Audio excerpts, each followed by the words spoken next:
Welcome, ghosts, ghouls, and non-binary beasts. This is the Envoy of Kairos, bringing you a special Halloween edition update for the Mesopas region.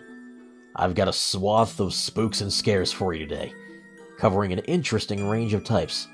So how about we cut to the chase and slash our way through this list? First, how about a peek at a line with a very rare type combo we've only gotten one of so far? I'll be combining one common, real range of insects with one of the most classic horror creatures that I've already mentioned here, actually. First, carrion beetles. There's a very wide range of bugs that consume the dead all over the world, as it's an ecological niche that can be filled in almost any environment, save for deserts and tundras where it's much more difficult for most insects to survive. Though you do still see a few carrion bugs in the desert.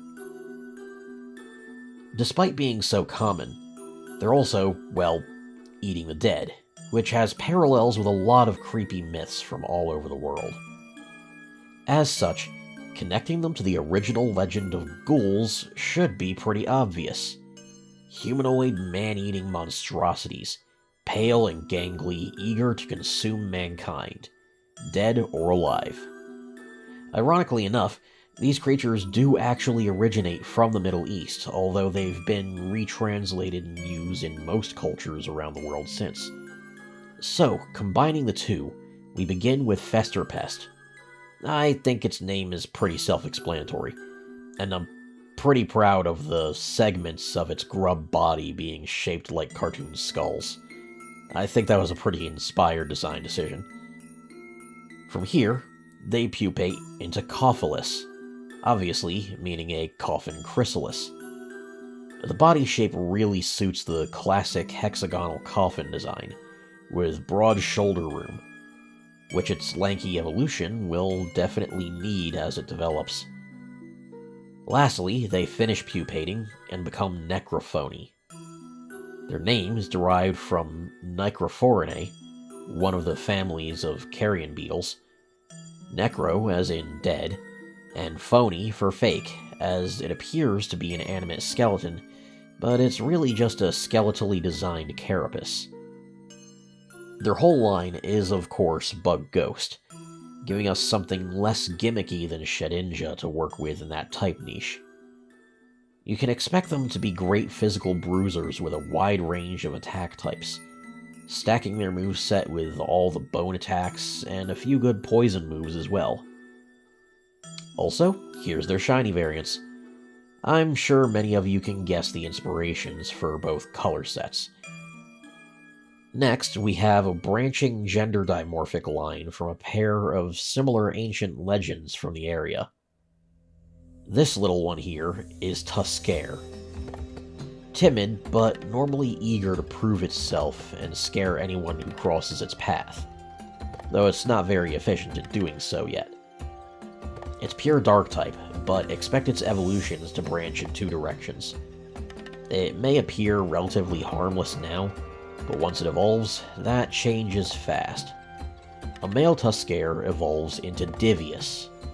They're dark fighting type, and they've become a tanky, physical powerhouse, hefting hulking arms. Their short trunks have shortened into boar noses. Their tusks are now accompanied by bull horns.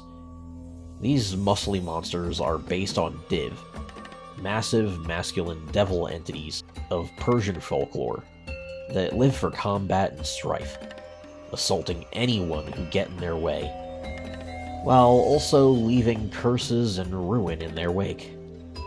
A female Tuskare will then evolve into an Alithal. Tuskare's trunk lengthens, their hair grows out into a messy, hip-length, frayed mess, and their figure stretches into a lanky and vaguely feminine shape with a ghoulish hunch. They're based on a feminine spirit called an Al, which are responsible for causing miscarriages, ruining fertility, and stealing infants.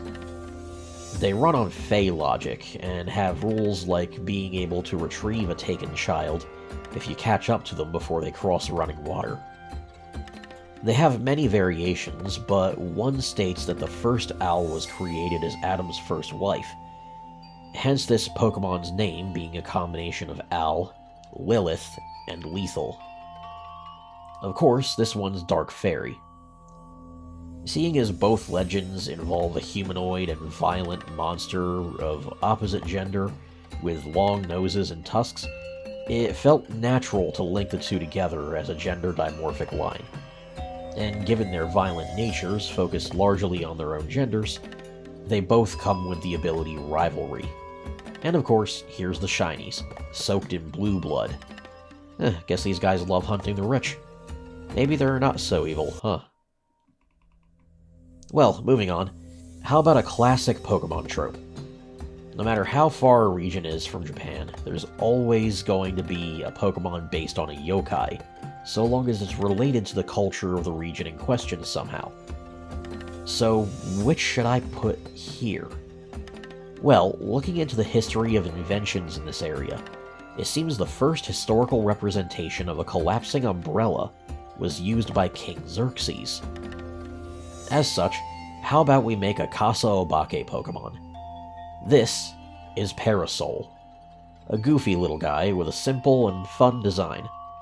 It's pure Ghost type, and comes with the abilities Dry Skin or Water Absorb, with the hidden ability of Water Compaction. When they evolve, they become a true horror, based on an actually local legend.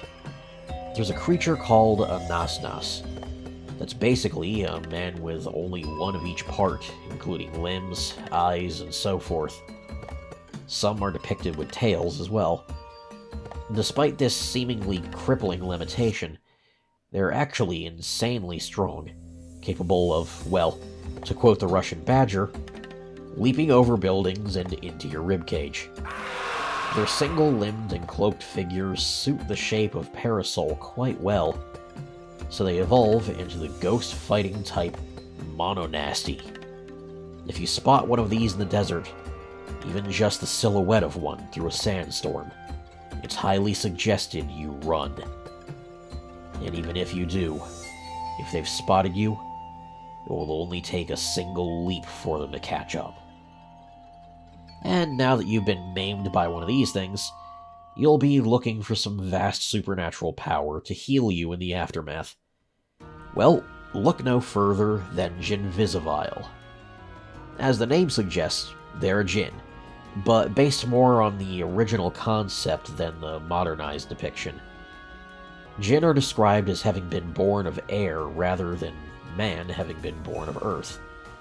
They're boundless, shapeless spiritual entities that can take whatever form they wish and even inhabit any tangible object as their home. Being unbound from the laws of form and space, they tend to have a very different sense of morality, giving them Fey-like mannerisms paired with incorporeality and possessive powers. As such, they're Ghost Fairy type. But I have some unique lore for them in the Pokemon world, based on one of the most critical historical figures associated with them. See that symbol carved into the stone on their chest, forming that ring around them? It's based on Arceus' halo, and it's being used in place of the Seal of Solomon.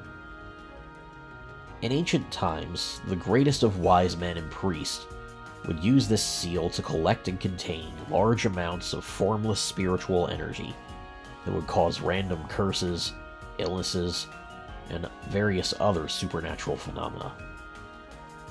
This abundant spiritual energy was caused by the intense emotions and loss of a mass extinction event that wiped out the civilization that once ruled this land thousands of years prior. By containing it with the seal, it took form and became Jinvisivile.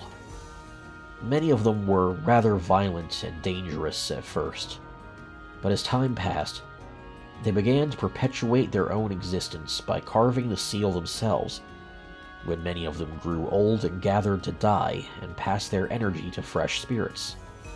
But although Jinvisivile are largely neutral yet mischievous entities, especially nowadays compared to ancient times, there are certainly those who are openly malicious, If a Jinvisivile has an impish, naughty, or rash nature, they evolve into the Ghost Fire type, Sadifreest.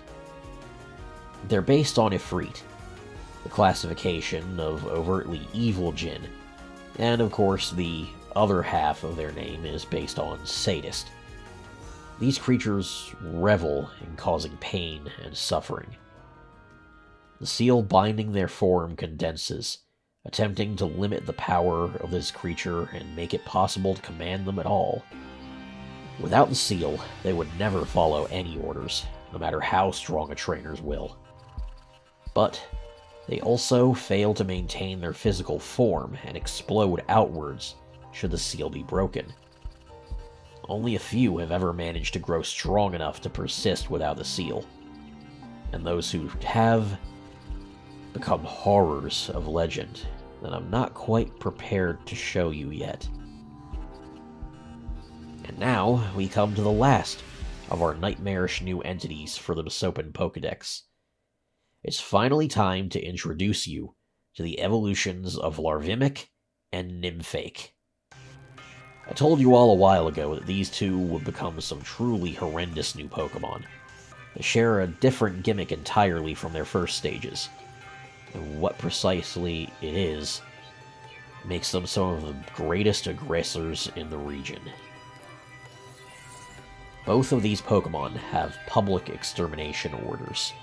If seen in small numbers, they are to be eradicated on sight. If in large numbers, well, then you need to flee and call in a gym leader or elite. These are Buzzkill and Pazuzu. They may appear unassuming, small, and pathetic at first, but this couldn't be further from the truth.